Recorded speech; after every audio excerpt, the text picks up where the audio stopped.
오늘 함께 읽으신 이 본문의 말씀을 가지고 부활하신 주님 평강을 선포하시다라는 제목으로 함께 말씀의 은혜를 나누기 원합니다. 여러분, 오늘 우리가 읽은 성경 말씀은요, 이 말을 할 때에 라는 내용으로 시작합니다. 우리가 읽은 이 성경의 내용을 보면요, 예수님의 11명의 제자와 예수님을 따르던 사람들이 한 장소에 모여서 이야기를 나누는데 큰 혼란이 일어났다는 것을 알 수 있습니다. 그 혼란의 이유가 무엇이냐면요, 죽음에서 부활하신 예수님을 만났다고 이야기하는 사람들과 그것을 도저히 믿을 수 없다고 부인하는 사람들 사이에 혼란이 일어났습니다. 여러분, 이 상황을 보면은 부활하신 예수님을 만난 사람들도 자신들의 입으로 증언을 하면서도 쉽게 믿어지지가 않는다는 것을 알 수 있습니다. 그리고 그것을 듣는 제자들은 내가 나의 손에 못자국을, 그분의 손에 못자국을 보며 내 손가락을 그 못자국에 넣으며 내 손을 그 옆구리에 넣어보지 않고는 믿지 않겠다라고 말하는 제자도 있었습니다. 여러분, 예수님이 다시 살아나신 것을 보았다고 말하는 사람들이 있는데도 제자들은 그것을 믿으려고 하지 않았습니다. 왜냐하면 이 죽은 사람은 절대 다시 살아날 수 없다. 죽은 사람은 절대 다시 살아날 수 없다는 그 강력한 코드가 머리에 입력되어 있었기 때문입니다. 여러분, 한마디로 사람이 죽으면 끝이야.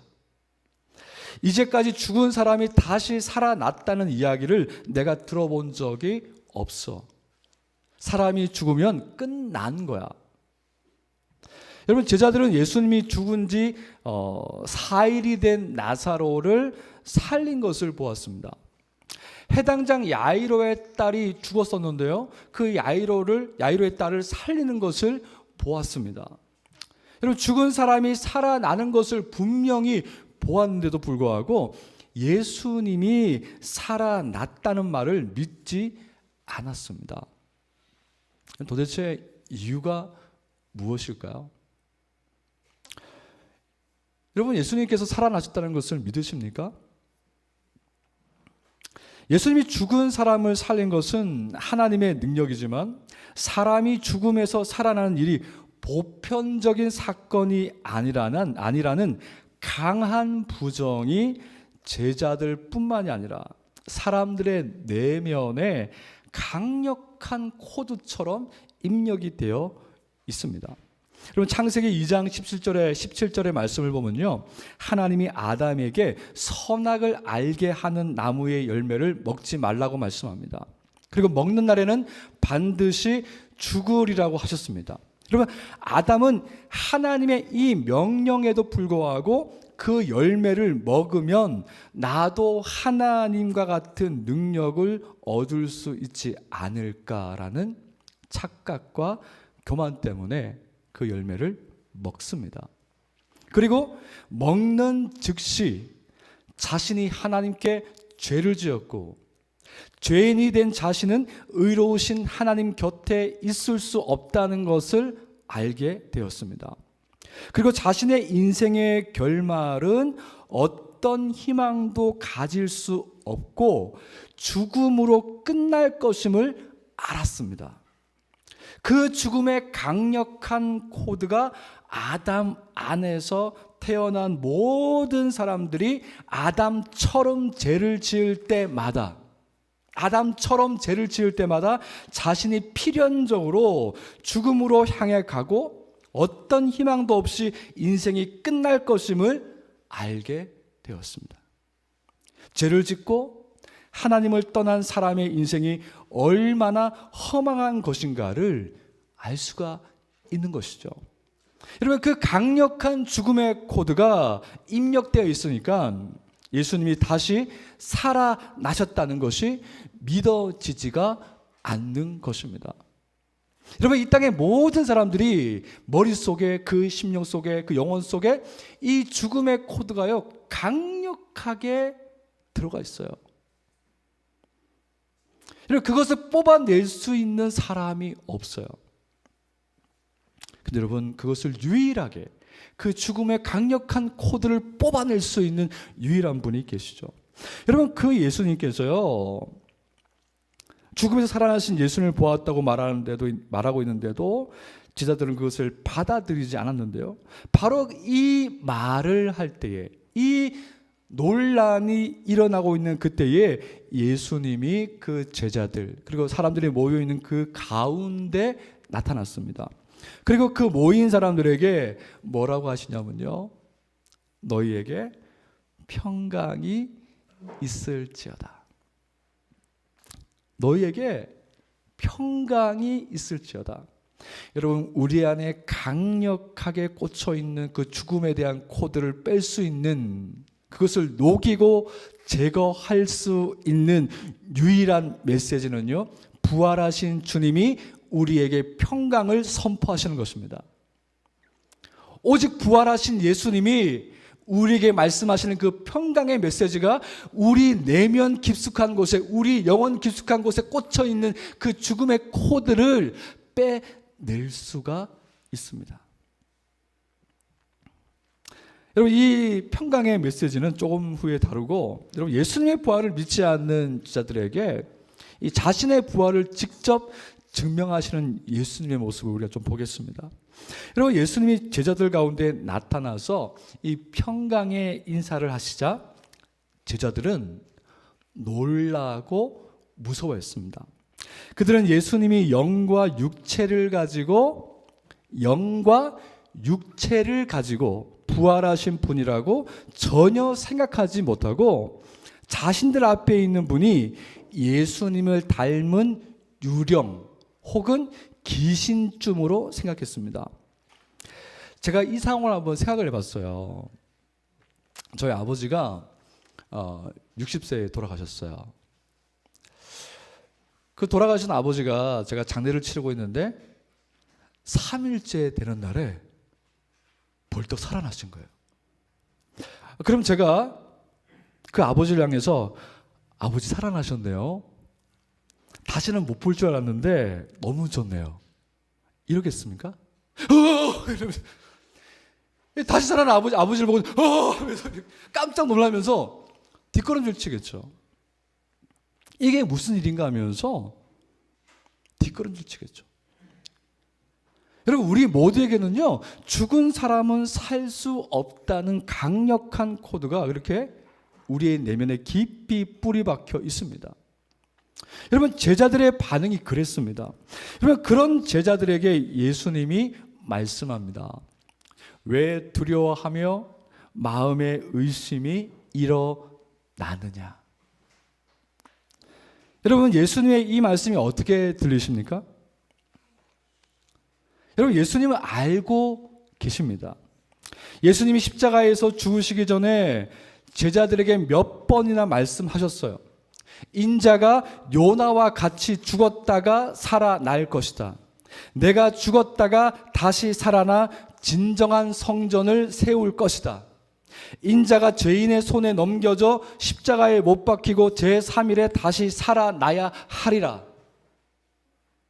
죽음과 부활의 메시지를 몇 번이나 주님께서 말씀하셨습니다. 근데 실제로 주님이 죽음에서 다시 살아난 것이라는 믿음을 가지지 못하는 것이 제자들이고 우리들입니다. 그래서 예수님은 부활하신 영광의 아침부터, 그 3일째 부활하신 그 영광의 아침부터 부지런히 사람들을 찾아다니시면서 자신의 부활을 알리셨습니다. 여러분, 저는 여기에서 매우 귀한 메시지가 있다는 것을 깨닫습니다. 여러분, 기독교는요, 예수님의 부활을 믿는 사람들 혹은 믿는 사람들만의 종교가 아니에요. 예수님은 우리라는 존재가 죽음이라는 강력한 코드에 심각하게 젖어 있어서 직접 부활하신 모습을 보여주지 않으면 믿지 않는 존재라는 것을 알고 계십니다. 여러분, 기독교 공동체, 교회는 믿음을 강요하는 곳이 아닙니다. 주님이 우리에게 자신의 부활을 알리심으로 그 부활의 주님을 믿게 하는 공동체입니다. 그 주님이 우리에게 찾아오신다는 거예요. 그 부활하신 주님이 우리를 찾아오십니다. 그래서 주님의 부활이 믿어지지 않는다고 해서 여러분 부끄러워할 필요가 없습니다. 혹시 이 자리에 예수님의 부활이 믿어지지 않는 분들이 계신다 할지라도 괜찮습니다. 주님이 믿지 못하는 제자들을 찾아가셔서 직접 자신의 몸을 보이면서 내가 부활했노라고, 너희를 위해서 부활했노라고 말씀하신 것처럼 우리의 의심을 깨치고 우리의 내면 깊숙한 곳에 심어져 있는 죽음의 코드를 빼내고 부활하신 주님을 우리에게 나타내실 것입니다. 주님이 못 박힌 손과 창자국 난 허리를 보이시며 우리를 찾아오십니다. 그래서 죽음의 강력한 코드의 지배를 받는 우리를 주님이 직접 찾아오셔서 내가 다시 살아났다. 내가 너의 죄짐을 담당하고 죽었으나 약속대로 다시 살아났다. 그러니 이제 너는 안심해도 된다. 이제 더 이상 사망이 너에게 왕노릇하지 못한다. 내가 너의 부활이고 내가 너의 참된 왕이다. 주님은 계속해서 성령으로 말미암아 이 메시지를 우리에게 주실 거예요. 여러분, 칭의라는 단어를 아시죠? 칭의는 우리가 예수님의 죽으심 때문에 우리가 하나님의 자녀가 되었다는, 의롭게 되었다는 뜻이죠. 그런데 우리는 그 예수님 때문에 우리가 하나님의 자녀가 되었다, 의로운 자녀가 되었다라는 말씀을 들어도 자주 나는 의롭지 못해, 나는 천국 갈 자신이 없어, 나는 하나님의 자녀가 아닌가 봐, 나는 죄를 짓는 것을 보니까 나는 절대 하나님의 자녀가 될 수 없나 봐라고 생각합니다. 그런데 여러분, 아주 유명한 말이 있어요. 우리가 성화, 거룩하게 되는 것은요, 이 칭의, 예수 그리스도의 보혈의 공로로 말미암아 당신은 하나님의 자녀가 되었습니다. 이 칭의의 선포를 갖다가 계속해서 반복적으로 들을 때 그 칭의가 겹쳐져서 만들어지는 것이 성화라고 했어요. 여러분, 성화라는 것은 우리가 옳은 일을 통하여서, 선한 일을 통하여서 성화가 되는 게 아니에요. 여러분, 우리가 거룩하게 되는 것은요, 예수의 보혈로 우리가 깨끗하게 되었다는 것을 계속 들어야 돼요. 예수의 복음이, 그리스도의 십자가가, 그 보혈의 능력이 우리를 거룩하게 한다는 것입니다. 여러분, 예수님의 제자들에게 내 손과 발을 보고 내가 죽음에서 다시 살아난 것을 보라고 말씀합니다. 예수님은 만질 수 없는 영으로 부활하신 것이 아니라 만질 수 있는 육체를 가지고 다시 살아나셨습니다. 그때 제자들은 너무 기뻤습니다. 이제 드디어 부활하신 주님을 알게 된 거죠. 여러분, 이때의 기쁨이 얼마나 컸냐면요, 믿기지 않을 정도로 기뻤습니다. 우리가 이제 그런 표현을 많이 쓰잖아요. 100억짜리 복권에 당첨되면은 그렇게 표현하겠죠? 아직도 믿기질 않아. 맨날 가난하게 살다가 부채는 좀 있어도 내 이름으로 된 집이 생겼어요. 그 집에 살면서 아직도 믿겨지질 않아. 너무 좋아. 여러분, 이런 기쁨과 비교를 할 수 없는 거예요. 여러분, 예수님의 죽음과 함께 어떤 일이 났습니까? 예수님이 말씀하셨던 거, 예수님이 보여주셨던 기적들, 그 모든 것들이 예수님의 죽음과 함께 다 사라져 버렸어요. 품었던 모든 희망이 다 사라져 버렸어요. 근데 그 예수님이 다시 살아나신 거예요. 영이 아니라 영과 육체의 모습을 만질 수 있는 그 모습으로 살아나신 거예요. 그 예수님이 부활하심으로 말미암아 예수님이 말씀하셨던 그 모든 말씀이 진리라는 것. 예수님이 행하신 그 모든 것이 우리에게 나타날 것임을 제자들은 믿을 수가 있었어요. 여러분, 그래서 이 부활이라는 것은요, 예수님의 죽음과 함께 모든 희망이 꺼져버리고 사라졌었는데 예수님의 부활과 함께 그 모든 것이 다시 풍성하게, 부여하게, 놀랍게 일어났습니다. 사람들의 마음속에 예수님의 부활과 함께 그 마음속에 모든 희망이 일어났습니다. 모든 소망이 일어났습니다. 모든 실패와 좌절과 절망과 모든 것들이 다시 일어났습니다.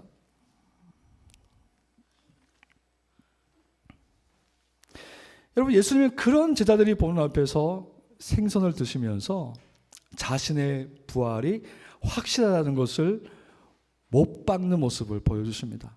왜냐하면은 그 이스라엘 사람들은요, 육체가 없는 영은 음식을 먹을 수 없다고 굳게 믿었거든요. 그래서 육체를 가진 존재만 음식을 먹을 수 있다고 생각했어요. 그래서 주님은, 여러분, 이 장면이 되게 재밌지 않습니까? 하나님이에요, 하나님. 하나님이신 그분이 제자들한테 자신이 부활했다는 것을 알리기 위해서 직접 나타나시고, 야, 내 손 봐라, 내 발 봐라, 내 허리 봐라. 그리고 앉으셔가지고 생선 한 토막을 먹고 계신 거예요. 여러분, 이 예수님의 퍼포먼스를 보십시오. 고상하고 우아하게 권위 있는 모습으로 제자들이 믿든지 말든지 상관하지 않으시고 멋지게 무덤에서 확 나오셔가지고 하늘로 붕 뜨시면서, 야, 나 이제 천국 간다 하신 게 아니에요. 그분은 보좌에 다시 올라가시기 전에 그 믿음 없는 제자들, 그를 따랐지만 믿음 없는 사람들을 찾아가셨어요. 그러니까 여러분, 우리가 믿음 없는 것을 부끄러워하지 않아도 됩니다. 솔직하시면 돼요. 주님, 저는 부활하신 주님을 못 믿겠어요. 주님, 저는 주님께서 지금도 살아계시고 지금도 역사하시고 지금도 우리를 다스리는 걸 못 믿겠어요. 괜찮습니다. 대신에 주님, 내게 그것을 알려주세요 하시면 됩니다. 여러분, 이 부활의 주님이 처음에 제자들이 나타나서 이 평강의 메시지를 전했는데요, 이제 마지막으로 이 평강의 메시지를 우리가 한번 보기를 원합니다. 우리는 예수님이 제자들에게 나타나셔서 인사하신 이 평강의 메시지를 보면요, 이 평강이라는 뜻이 뭐냐면요, 어떤 상황에서도 너희는 안전하다라는 뜻입니다. 너에게 평강이 있을지어다. 너희는 어떤 상황 속에서도 안전하다. 부활하신 예수님이 제자들과 우리에게 이 메시지를 알려주신 이유는 무엇입니까? 우리의 죄를 담당하시고 죽으신 십자가, 우리를 대신하여 3일 동안 지옥에 내려가신 그분, 내가 죽은 자를 살리고 눈먼 자를 고치는 것을 볼 때 하나님 나라가 너희 가운데 임하였다는 것을 알라. 이제 너희는 나와 함께 하나님의 자녀가 되는 권세를 얻을 것이다.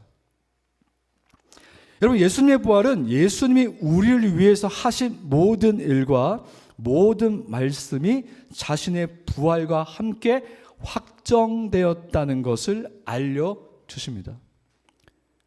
예수님이 하신 모든 말씀이, 그의 모든 행하심이 확정되었습니다. 내가 죽음에서 다시 살아났기 때문에 내가 말한 것과 너희를 위한 나의 모든 행동이 옳으며 사실이라는 것을 확정하셨습니다. 그러므로 너희는 어떤 상황에서도 이제 안심해도 된다.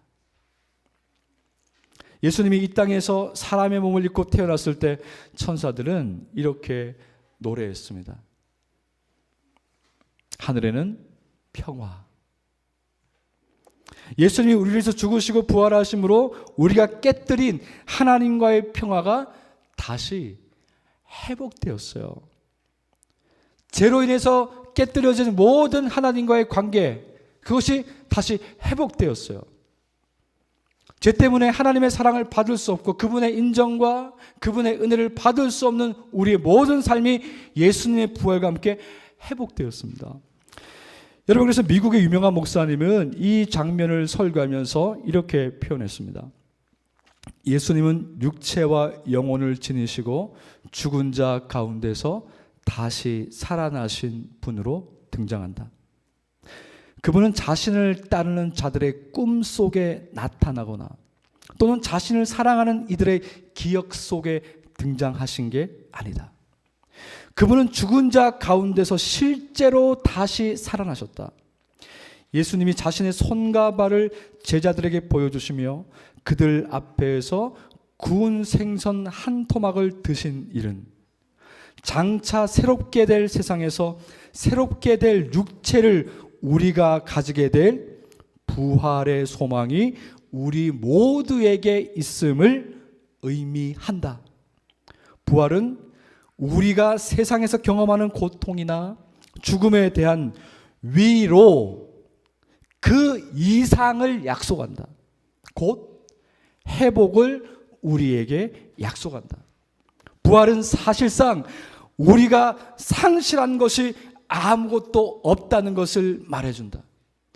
여러분, 우리는 이 세상에 살면서 상실의 아픔이 너무 많아요.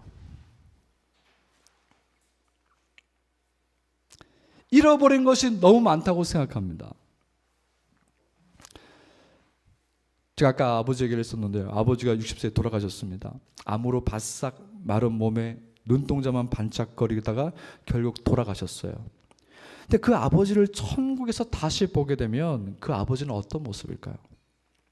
비록 이 땅에서는 암이라는 불치병 때문에, 난치병 때문에 고생하다가 돌아가셨지만 그리스도 안에서 부활하신 그 아버지의 모습은요, 예수님의 영광에 참여했기 때문에 아버지가 이 땅에서 보여주셨던 그런 모습이 아니라는 거예요. 영화롭게 부활하신 그 아버지의 모습을 본다는 거예요. 바싹 말라버린 얼굴이 아니에요. 누가 봐도 늠름하고 누가 봐도 아름다운 성품에 나를 끌어안아주고 온전한 사랑을 보여줄 수 있는, 예수님을 닮은 그 사랑을 보여줄 수 있는 아버지로 회복되어 계신다는 거예요. 여러분, 그래서 예수님의 부활은 우리에게 사라지지 않는 소망을 주십니다. 이 땅에서 경험하는 모든 상실의 아픔이 완전한 회복으로 나타날 것을 소망할 수 있게 합니다. 주님의 부활을 통해서 그 소망을 가지는 사람들은요, 이 세상에서 지금 회복의 은혜를 누리며 살 수 있습니다. 그 방법이 무엇인가요? 우리가 지금 가난해도 예수님 안에서 무한한 부요함을 누릴 것을 알기 때문에 지금의 가난함은 아무것도 아니에요. 여러분, 1,000억짜리 복권을 딱 들고 있으면요, 어떻습니까? 지금 내가 방 한 칸짜리 살아도 괜찮아요. 나중에 이거 내고 큰 집 사면 되거든요. 부활의 회복과 능력이라는 것이 그런 것입니다. 내가 지금 가난해도 괜찮아요. 관계의 상처를 경험하고 살지만 그분의 나라에서는 그분의 성품을 닮은 사람들이 남을 나보다 낮게 여기며 살기 때문에 영원히 감사하고 기쁨으로 살게 됩니다. 이 땅에서 우리가 어떤 상실의 아픔을 겪어도 완전하고 아름다운 모습으로 천국에서 다시 만날 수 있다는 그 소망이 지금 우리가 겪는 모든 상실의 아픔을 견디게 합니다. 예측할 수 없는 미래에 대한 두려움이 있지만 하나님의 나라가 완전하게 회복된다는 것을 알게 되면 우리가 예측하지 못한 어떤 일이 일어나도 우리를 실망시키지 않습니다. 그 모든 실망할 만한 일들이 다시 변화하여 그리스도 안에서 그분이 부활하신 것처럼 다시 하나님의 공의를 따라서 회복될 것이기 때문입니다. 그리고 주님이 이 회복을 우리에게 주시기 위해서 십자가에서 우리를 대신하여 죽으시고 부활하셨고, 그 주님이 우리에게 말씀하십니다. 너희에게 평강이 있을지어다. 너희에게 평강이 있을지어다. 이제 그리스도 안에 있는 여러분은 그 안전을 기대할 수 있습니다. 그리스도 안에 있기를 소망하는 분들은 그 안전을 여러분 기대할 수 있습니다. 여러분, 이 한 주간 이 부활하신 주님을 깊이 묵상하면서 살 수 있기를 원합니다. 상처받는 일, 일이 잘 안 풀린 것 같은 답답함, 내가 어떻게 할 수 없는 그 모든 상황들. 여러분, 누가 그러시더라고요. 내가 원하는 대로만 살면은 그건 진짜 인생이 아니고 가상이 사는 거래요. 내가 원하는 대로 안 돼야지 그게 진짜 인생이랍니다. 그리고 내가 원하는 대로 되지 않을 때 우리는 주님을 찾게 돼 있어요. 주님이 그런 우리의 구원자가 되시는 거죠. 여러분, 그러므로 우리 예수 믿는 사람들은요, 일이 안 될 때 기뻐할 수 있어요. 예수님을 찾을 수 있으니까요. 일이 안 될 때 우리 주님께서 우리를 찾아오시는 것을 기대할 수 있어요. 그것이 우리가 믿는 주님이 우리의 찬양을 받으시기에 합당하신 이유입니다. 여러분, 이 한 주간 그 부활의 주님을 경험하는 은혜가 있으시길 바랍니다. 모든 상처와 모든 고통과 아픔의 문제 속에서도 주님 부활하셨다. 그 부활한 주님이 나를 다시 회복시키실 것이다. 그 믿음을 가지고 이 한 주간 기쁨으로 살아내시고, 그 기쁨이 나의 주변에 있는 사람들에게 비타민과 영양제처럼 전해져서 그분들도 우리와 같이 이 복되고 아름다운 주님을 믿게 되는 그런 놀라운 일들이 우리의 삶에 일어나기를 주님의 이름으로 축복합니다.